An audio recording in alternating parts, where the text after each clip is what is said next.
Hi welcome to Aisha's kitchen. Aisha's കിച്ചണിലേക്ക് എല്ലാവർക്കും സ്വാഗതം. ഇന്ന് ഞാൻ തയ്യാറാക്കാൻ പോകുന്ന റെസിപ്പി ഒരുപാട് പേര് റിക്വസ്റ്റ് ചെയ്ത റെസിപ്പിയാണ്, ബട്ടർ നാന്റെ റെസിപ്പി.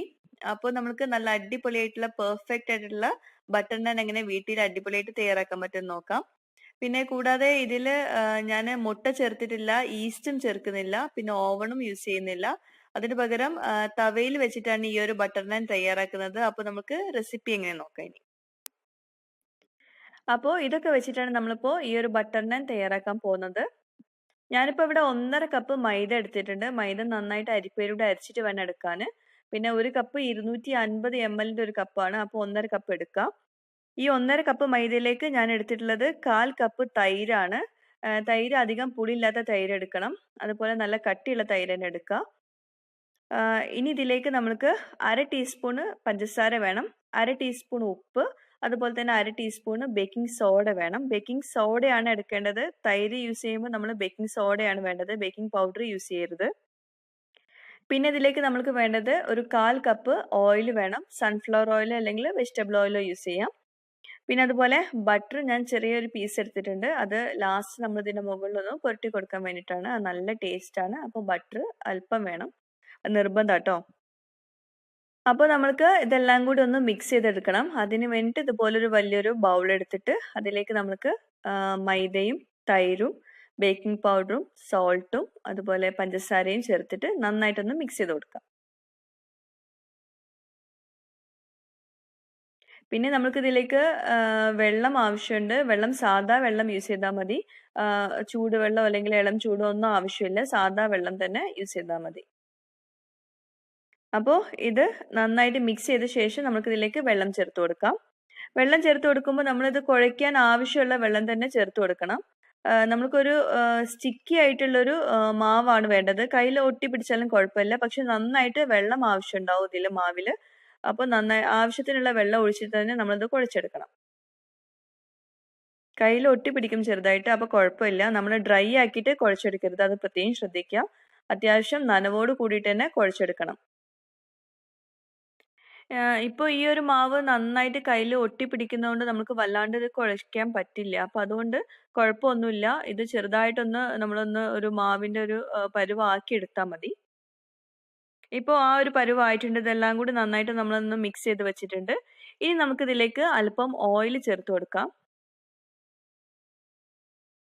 എന്നിട്ട് നമ്മൾ 2 മിനിറ്റ് ഇത് നന്നായിട്ട് ഇത് കുഴയ്ക്കണം. അത് നിർബന്ധമാണ്, അത് പ്രത്യേകം ശ്രദ്ധിക്കുക. കൈകൊണ്ട് നന്നായിട്ട് അമർത്തിയിട്ട് വേണം കുഴച്ചെടുക്കാൻ. ഇങ്ങനെ കുഴച്ചാലേ നമുക്ക് ആ ഒരു നല്ല സോഫ്റ്റ് ആയിട്ട് കിട്ടുള്ളൂ. അപ്പോൾ അതുകൊണ്ട് നന്നായിട്ട് കുഴയ്ക്കാൻ പ്രത്യേകം ശ്രദ്ധിക്കണം കേട്ടോ.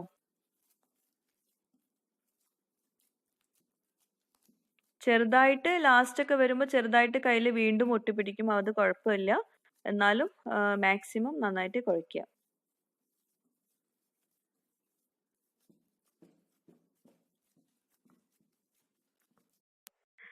പിന്നെ അതുപോലെ നമ്മളിപ്പോൾ തയ്യാറാക്കുന്ന ഈ ഒരു നാൻ നല്ല സോഫ്റ്റ് ആണ്. അതിന്റെ ഒരു കാരണം ഇതുപോലെ നമ്മൾ ഓയിൽ ചേർത്തിട്ട് കുഴയ്ക്കുന്നതുകൊണ്ടാണ്. അപ്പോൾ അതുകൊണ്ട് ഓയിൽ ഒട്ടും വിട്ടു പോവാതിരിക്കുക. അപ്പോൾ ഞാനിപ്പോൾ അത്യാവശ്യം നന്നായിട്ട് തന്നെ കുഴച്ചെടുത്തിട്ടുണ്ട്. അപ്പോൾ നമുക്കിത് ബോൾസ് ആക്കി എടുക്കണം. അപ്പോൾ അതിന് വേണ്ടിയിട്ട് ഒരു പ്ലേറ്റിൽ അല്പം നമുക്ക് പൊടി ഒന്ന് തൂവി കൊടുക്കാം. അത് ഒട്ടിപ്പിടിക്കാതിരിക്കാനാണ് പ്ലേറ്റിൽ. ഇനി ഈ കുഴച്ചെടുത്തതിലേക്ക് നമുക്ക് അല്പം കൂടി ഓയിൽ ചേർത്തിട്ട് ഒന്നുകൂടെ ഒന്ന് മിക്സ് ചെയ്ത് കൊടുക്കാം. എന്നിട്ട് അത് ഒരു 5 ഒരേ സൈസുള്ള ബോൾസ് ആക്കി എടുക്കണം. ഇപ്പോൾ 1.5 കപ്പ് മൈദ കൊണ്ട് നമുക്ക് 5 നാന് തയ്യാറാക്കാൻ പറ്റുള്ളൂ. അപ്പോൾ ഒരേ സൈസുള്ള 5 ബോൾസ് ആക്കി എടുക്കാം. പിന്നെ വല്ലാണ്ട് ചെറിയ ബോൾസ് ആക്കി എടുക്കരുത് കേട്ടോ. കാരണം നമ്മൾ നാൻ അറിയാത്തവർക്കാണ് ഞാൻ പറയുന്നത്. നാൻ അത്യാവശ്യം തിക്നെസ്സോട് കൂടിയിട്ട് വേണം നമ്മൾ പരത്താൻ. വല്ലാണ്ട് തിന്നായിട്ട് പരത്താൻ പറ്റില്ല. അപ്പം അതുകൊണ്ട് വല്ലാണ്ട് ചെറിയ ബോൾസ് ആക്കരുത്. ഒരു മീഡിയം സൈസ് ആയിട്ടുള്ള ബോൾസ് തന്നെ എടുക്കുക.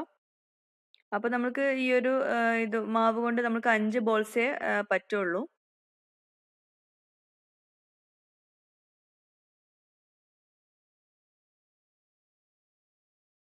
അതുപോലെ കയ്യിൽ നന്നായിട്ട് ഒട്ടിപ്പിടിക്കുന്നുണ്ടാവും നമ്മളിപ്പോൾ ഇതുപോലെ ബോൾസ് ഒക്കെ ആക്കി എടുക്കുന്ന സമയത്ത്. അതുകൊണ്ടൊന്നും പേടിക്കേണ്ട, കുഴപ്പമില്ല. ഇനി ഇതിന്റെ മുകളിലേക്ക് നമുക്ക് അല്പം പൊടി തൂവി കൊടുത്തിട്ട് ഒന്നുകൂടെ ഒന്ന് ബോൾസ് ആക്കി എടുക്കാം നമുക്ക്.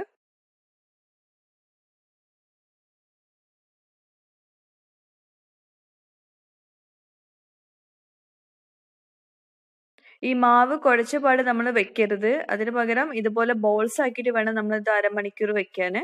അതും പ്രത്യേകം ശ്രദ്ധിക്കട്ടോ.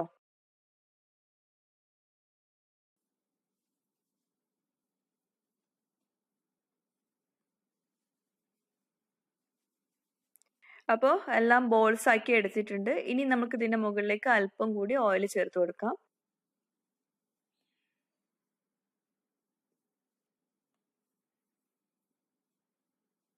പൊടി അധികം ഒന്നും ചേർത്ത് കൊടുക്കണ്ട കേട്ടോ. അത്യാവശ്യം സ്റ്റിക്കി ആയിട്ടുള്ള മാവാണ് നമുക്ക് വേണ്ടത്. അപ്പോൾ അതുകൊണ്ട് ഒരുപാട് പൊടിയൊന്നും ചേർത്ത് കൊടുക്കരുത്. ഇനി നമുക്കിതിലേക്ക് ഓയിൽ അല്പം കൂടി മുകളിൽ ഒന്ന് ഒഴിച്ചു കൊടുക്കാം. എന്നിട്ട് ഇത് ഒരു നനഞ്ഞ തുണി കൊണ്ട് ഒന്ന് കവർ ചെയ്ത് വെക്കണം. ഇനി അഥവാ നനഞ്ഞ തുണി ഇല്ല എന്നാണെങ്കിൽ കുഴപ്പമില്ല. ഒന്ന് നന്നായിട്ട് കവർ ചെയ്ത് വെച്ചാൽ മതി. എന്തെങ്കിലും ഒരു ലിഡ് കൊണ്ട് കവർ ചെയ്ത് വെച്ചാൽ മതി.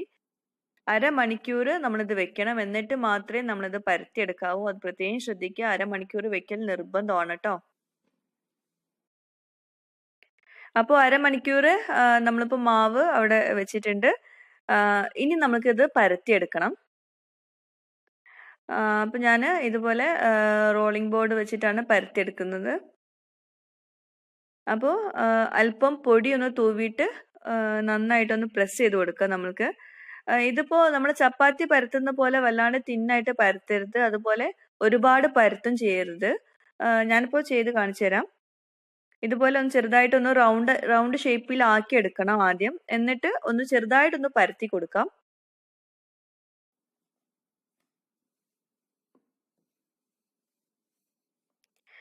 ഞാനിപ്പോൾ ഇത് ഒരു റൗണ്ട് ഷേപ്പിൽ ഏകദേശം ഒന്ന് പരത്തി വെച്ചിട്ടുണ്ട്. ചെറുതായിട്ട് പരത്തിയിട്ടേ ഉള്ളൂ. ഇനി നമ്മളിത് കയ്യിൽ വെച്ചിട്ടാണ് ഇത് ഓവൽ ഷേപ്പിൽ ആക്കി എടുക്കേണ്ടത്. ഇതിപ്പോൾ എങ്ങനെ പറയേണ്ടത് എനിക്കറിയില്ല. നിങ്ങൾ ഒരു തവണ ഇത് ചെയ്ത് നോക്കൂ. എങ്ങനെയായാലും ശരിയാവും. അപ്പോൾ ഇനി അഥവാ ഇങ്ങനെ പറ്റുന്നില്ല എന്നാണെങ്കിൽ റൗണ്ട് ഷേപ്പിൽ അധികം കട്ടിയിൽ വല്ലാണ്ട് തിന്നാക്കാതെ അത്യാവശ്യം കട്ടിയിൽ തന്നെ പരത്തിയെടുക്കുക. അപ്പോൾ ഈ ഒരു ഷേപ്പിലാണ് നമ്മൾ നാൻ തയ്യാറാക്കാൻ പോകുന്നത്. അപ്പോൾ ഇനി നമുക്കിതെങ്ങനെ ചുട്ടെടുക്കുന്നത് നോക്കാം. ഞാനിപ്പോൾ ഇത് ചുടാൻ യൂസ് ചെയ്യുന്നത് ഇരുമ്പിന്റെ ദോശ ചട്ടിയാണ്. നമ്മൾ നീർദോശയൊക്കെ തയ്യാറാക്കുന്ന ആ ഒരു ചട്ടിയിലാണ് ഇത് തയ്യാറാക്കാൻ പോകുന്നത്. അപ്പോൾ നീർദോശന്റെ ചട്ടി നന്നായിട്ട് ചൂടാക്കാൻ വെച്ചിട്ടുണ്ട്. ഇനി നമുക്ക് അല്പം വെള്ളം യൂസ് ചെയ്തിട്ട് ഈ ഒരു നാന് പരത്തി വെച്ച നാനിന്റെ ഒരു വശം നന്നായിട്ടൊന്ന് വെറ്റാക്കി കൊടുക്കണം, നനച്ചു കൊടുക്കണം. ഒരു വശം മാത്രമേ നനച്ചു കൊടുക്കാവൂ. രണ്ട് വശം നനയ്ക്കരുത് കേട്ടോ, പ്രത്യേകം ശ്രദ്ധിക്കുക.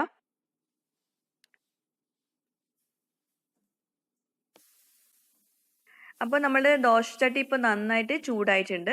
അപ്പോൾ ഒരു മീഡിയം ഫ്ലെയിമിൽ വെച്ചിട്ട് വേണം നമുക്ക് ഈ നനവുള്ള ഭാഗം താഴെ വരുന്ന രീതിയിൽ ഈ പാനിന്റെ മുകളിലേക്ക് നമുക്ക് നാന് വെച്ചു കൊടുക്കാൻ.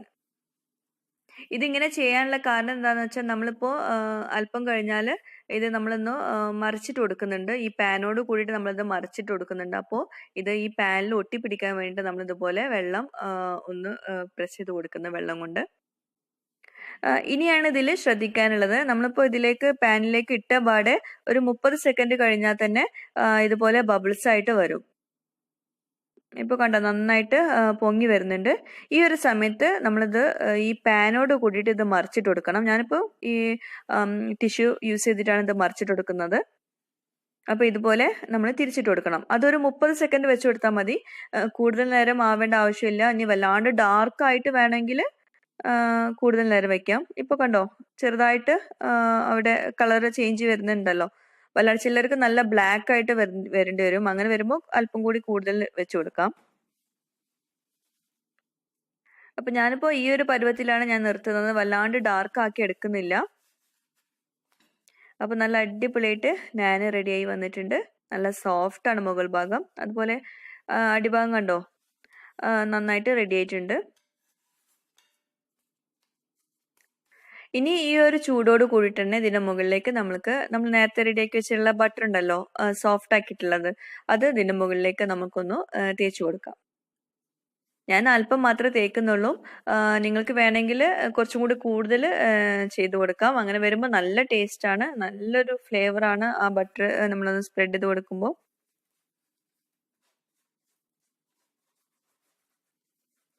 അപ്പോൾ നമ്മൾ റെസ്റ്റോറൻറ്റിൽ കിട്ടുന്ന ആ ഒരു ടേസ്റ്റിലും അതിനേക്കാൾ നല്ല സോഫ്റ്റ് ആയിട്ടുള്ള ബട്ടർ നാൻ വീട്ടിൽ തന്നെ ഇതുപോലെ റെഡിയാക്കി എടുക്കാൻ പറ്റും. അപ്പോൾ നമുക്കിതൊരു പ്ലേറ്റിലേക്ക് മാറ്റാം. നല്ല സോഫ്റ്റ് ആയിട്ടുള്ള നല്ല ടേസ്റ്റി ആയിട്ടുള്ള ബട്ടർ നാൻ റെസിപ്പിയാണിത്. അപ്പോൾ ഇതുപോലെ തന്നെ ബാക്കിയുള്ള മാവ് കൊണ്ടും നമുക്ക് ഇതുപോലെ പരത്തിയെടുക്കാം. പിന്നെ ഒരുപാട് പൊടി ചേർത്തിട്ട് നമ്മൾ പരത്തിയെടുക്കരുത്. അങ്ങനെ വരുമ്പോൾ നമുക്ക് ആ ഒരു പെർഫെക്റ്റ് ആയിട്ടുള്ള സോഫ്റ്റ്നെസ് ഒന്നും കിട്ടില്ല. നമ്മൾ ഒട്ടി പിടിക്കാതിരിക്കാൻ വേണ്ടിയിട്ട് അല്പം വേണമെങ്കിൽ ചേർത്ത് കൊടുക്കാം. പിന്നെ നിങ്ങൾക്ക് ഇതുപോലെ കൈകൊണ്ട് ഇതുപോലെ ചെയ്യാൻ പറ്റുന്നില്ലാണെങ്കിൽ റൗണ്ട് ഷേപ്പിലൊന്ന് പരത്തിയെടുത്താൽ മതി. വല്ലാണ്ട് കനം കുറച്ച് പരത്തരുത്. അത്യാവശ്യം തിക്നെസ്സോട് കൂടിയിട്ട് തന്നെ പരത്തുക. കനം കുറച്ച് പരത്തിയാൽ ആ ഒരു പെർഫെക്റ്റ് ആയിട്ടുള്ള ടേസ്റ്റിൽ കിട്ടില്ല കേട്ടോ.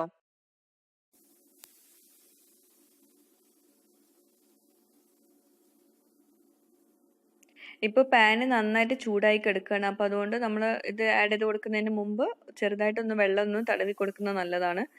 പാൻ നോർമൽ ചൂടിലേക്ക് ആവാൻ വേണ്ടിയിട്ടാണ് അങ്ങനെ ചെയ്യുന്നത്. പിന്നെ നമ്മളിപ്പോൾ ഇത് ഈ ഒരു ദോശച്ചട്ടിക്ക് പകരം നമ്മളിപ്പോൾ നോൺ സ്റ്റിക്കിൻ്റെ പാനാണ്, ഫ്രൈയിങ് പാനാണ് യൂസ് ചെയ്യുന്നതെങ്കിൽ ഇതുപോലെ ഒന്നോ രണ്ടോ നമുക്ക് ചുട്ടെടുക്കാൻ പറ്റും. സ്റ്റിക്കി ആയി കിടക്കുന്നുണ്ടാവും. വെള്ളം തടവി കൊടുത്താലും ഇതുപോലെ ഒട്ടിയൊക്കെ എടുക്കാനുള്ള ചാൻസ് ഉണ്ട് നമ്മൾ ഫ്ലിപ്പ് ചെയ്ത് കൊടുക്കുന്ന സമയത്ത്. പക്ഷേ പിന്നീട് അത് ഒട്ടി പിടിക്കാനുള്ള ചാൻസ് കുറവാണ്. കാരണം നമ്മൾ ഫ്രൈയിങ് പാൻ വല്ലാണ്ട് സോഫ്റ്റ് അല്ലേ. അപ്പോൾ നമ്മൾ തിരിച്ചിട്ട് കൊടുക്കുന്ന സമയത്ത് താഴെ വീണ് പോകാനുള്ള ചാൻസ് ഉണ്ട്. അപ്പോൾ കഴിയുന്നതും ഇതുപോലെ ദോശച്ചട്ടി ഇല്ലെങ്കിൽ നിങ്ങൾ കുക്കർ, അതായത് അലുമിനിയത്തിൻ്റെ കുക്കർ യൂസ് ചെയ്യുക. അങ്ങനെ വരുമ്പോൾ അതിൽ ഒട്ടി പിടിക്കാനുള്ള ചാൻസ് ഉണ്ട്. ഈ ഒരു നാൻ അതിൽ ഒട്ടി പിടിക്കണം, എന്നാലും നമുക്കത് ഫ്ലിപ്പ് ചെയ്ത് കൊടുക്കാൻ പറ്റുള്ളൂ. പാനോട് കൂടിയിട്ടാണ് ഫ്ലിപ്പ് ചെയ്ത് കൊടുക്കാനുള്ളത്. അപ്പോൾ അതും പ്രത്യേകം ശ്രദ്ധിക്കുക. ഫ്രൈയിങ് പാനിൽ മാക്സിമം ചെയ്യാതിരിക്കുക.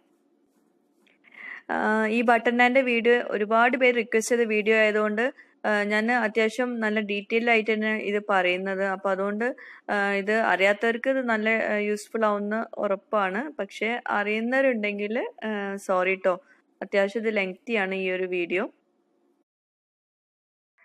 പിന്നെ ഇത് ഞാനിപ്പോൾ വല്ലാണ്ട് ഡാർക്ക് ആക്കി എടുത്തിട്ടില്ല ഇതിൻ്റെ മുകൾ ഭാഗം. ചിലർ നല്ല ബ്ലാക്ക് കളറിലാണ് എടുക്കാറ്. അപ്പോൾ ബ്ലാക്ക് കളറിലാവണമെങ്കിൽ ഇതുപോലെ നമ്മൾ ചട്ടി അതിൻ്റെ മുകളിൽ വെച്ച് കൊടുത്താൽ മതി.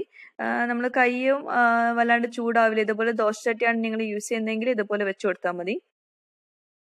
അത് പിടിച്ച് നിൽക്കണമെന്നില്ല കേട്ടോ. ഹാൻഡിലില്ലെങ്കിൽ ഇതുപോലെ വെച്ച് കൊടുത്താൽ മതി. അപ്പോൾ നന്നായിട്ട് ഡാർക്കായിട്ട് തന്നെ കിട്ടും.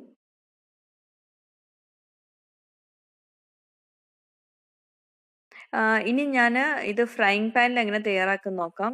അതുകൊണ്ട് തന്നെ ഇത് ലെങ്തി ആയിട്ടുള്ള വീഡിയോ ആവും. പക്ഷേ ഫ്രൈയിങ് പാനിൽ എങ്ങനെ തയ്യാറാക്കുന്നത് നിങ്ങൾക്ക് കാണണ്ടേ. അപ്പോൾ അതുകൊണ്ട് ഞാൻ അതും കൂടി ഒന്ന് കാണിച്ചു തരാം കേട്ടോ.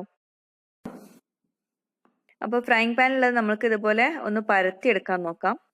ഒരു ഓവൽ ഷേപ്പിൽ പരത്തിയെടുക്കാം. വല്ലാണ്ട് കനം കുറയ്ക്കരുത് കേട്ടോ. അത്യാവശ്യം കട്ടി വേണം. ഒരു വശം ഇതുപോലെ ഒന്ന് വലിച്ച് നീട്ടി കൊടുക്കാം. ഫ്രൈയിങ് പാൻ അത്യാവശ്യം ചൂടായ ശേഷം നേരത്തെ നമ്മൾ ചെയ്ത പോലെ തന്നെ അല്പം വെള്ളം എടുത്തിട്ട് ഒരു വശം നമ്മൾ നന്നായിട്ടൊന്ന് സ്പ്രെഡ് ചെയ്ത് കൊടുക്കുക വെള്ളം കൊണ്ട്.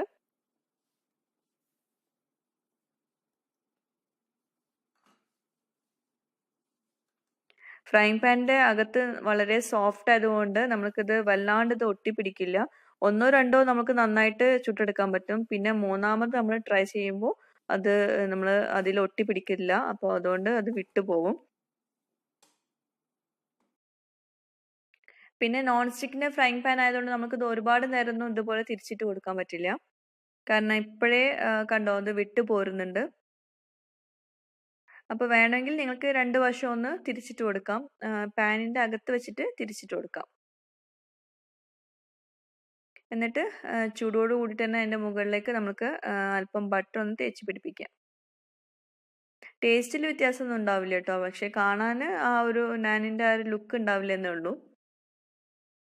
അപ്പോൾ നല്ല പെർഫെക്റ്റ് ആയിട്ടുള്ള നല്ല അടിപൊളിയായിട്ടുള്ള ബട്ടർ നാൻ റെഡി ആയിട്ടുണ്ട്. നല്ല അടിപൊളി ടേസ്റ്റാണ്. അതുപോലെ തന്നെ നല്ല സോഫ്റ്റാണ്. കാണാൻ നല്ല സൂപ്പറാണ്. റെസ്റ്റോറൻറ്റ് സ്റ്റൈലിൽ തന്നെയുള്ള ബട്ടർ നാനാണ്. വീട്ടിൽ സിമ്പിളായിട്ട് നമുക്ക് തയ്യാറാക്കാൻ പറ്റും. നല്ല എളുപ്പമാണ്. കുറച്ച് കാര്യങ്ങൾ നമ്മൾ ശ്രദ്ധിച്ചാൽ മതി. ഒരു തവണ നിങ്ങൾ ട്രൈ ചെയ്ത് നോക്കിയാൽ നിങ്ങൾ തീർച്ചയായിട്ടും ഇത് വീട്ടിൽ നിന്ന് നിങ്ങളിത് കഴിക്കുള്ളൂ. കാരണം അത്രയും സിമ്പിളാണ് തയ്യാറാക്കാൻ.